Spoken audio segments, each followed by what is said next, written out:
আমাদের মাননীয় প্রধানমন্ত্রী যে ক্লিন সিটি গ্রিন সিটি করার যে প্রত্যয় ব্যক্ত করেছেন তার অংশ হিসাবে এখান থেকে আমরা শুরু করলাম।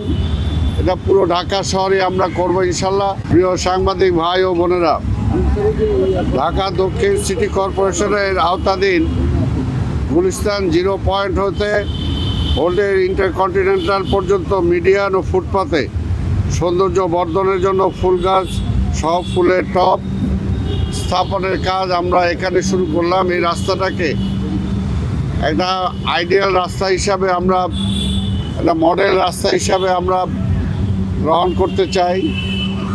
প্রত্যেকটা মানুষেরই বা প্রত্যেকটা বাড়িরই একটা আঙ্গিনা থাকে, যে সেই আঙ্গিনাটাকে সুন্দর করে সাজাতে চায়। আমরা পুরো ঢাকা শহরকেই সুন্দর করে সাজাতে চাই। আমাদের মাননীয় প্রধানমন্ত্রী যে ক্লিন সিটি গ্রিন সিটি করার যে প্রত্যয় ব্যক্ত করেছেন তার অংশ হিসাবে এখান থেকে আমরা শুরু করলাম। এটা পুরো ঢাকা শহরে আমরা করব ইনশাল্লাহ।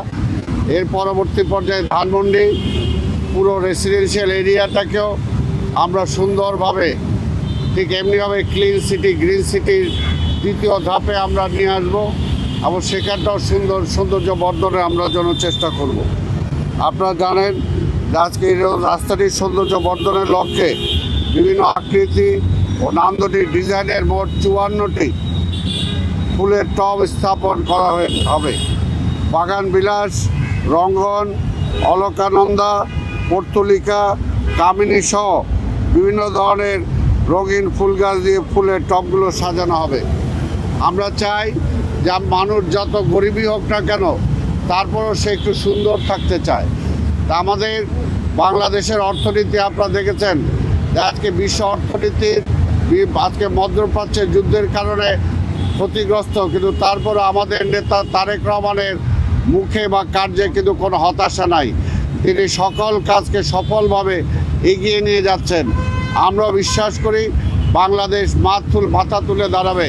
17 বছর যে আমাদের গ্লানি ছিল, 17 বছর যে না পাওয়ার বেদনা ছিল, আমরা এগুলোকে ঝেড়ে মুছে ফেলে দিতে চাই। আমরা সুন্দরের দিকে সামনের দিকে এগিয়ে যেতে চাই। তাই আমরা আপনাদের মাধ্যমে নগরবাসীকেও বলবো, আপনারা প্রত্যেকটা মানুষ অন্তত একটি করে গাছ লাগান, তাহলে ঢাকা শহর আজকে সবুজের শহরে রূপান্তরিত হবে। আপনারা একটি করে মানুষ আপনারা শপথ গ্রহণ করেন যে আমরা কোথাও কোনো আবর্জনা ডাস্টবিন ছাড়া ফেলবো না। আমরা শপথ গ্রহণ করি আমি যতটুকু খাবার গ্রহণ করতে পারি ততটুকু খাবার আমি প্লেটে গ্রহণ করব, আমার প্লেটে কোনো উচ্ছিষ্ট খাবার থাকবে না। অর্থাৎ আমরা প্রত্যেকটা মানুষ একটা উদাহরণ হিসাবে নিজেদেরকে যদি প্রতিষ্ঠা করতে পারি তাহলে ঢাকা শহরকে সুন্দর করতে পারবো, আবর্জনা মুক্ত করতে পারবো, মশক মুক্ত করতে পারবো। তারই প্রয়াস হিসাবে আজকের এই ছোট্ট একটি প্রয়াস আমরা নিয়েছি। আপনাদের সহযোগিতা আমরা চাই, নগরবাসীর সহযোগিতা চাই। আমরা চাই ঢাকা শহরটাকে সে আদি ঢাকার সেই গ্রিন সেই সবুজ শহর হিসাবে রূপান্তরিত করতে। আপনাদের সবাইকে ধন্যবাদ। খোদা হাফেজ।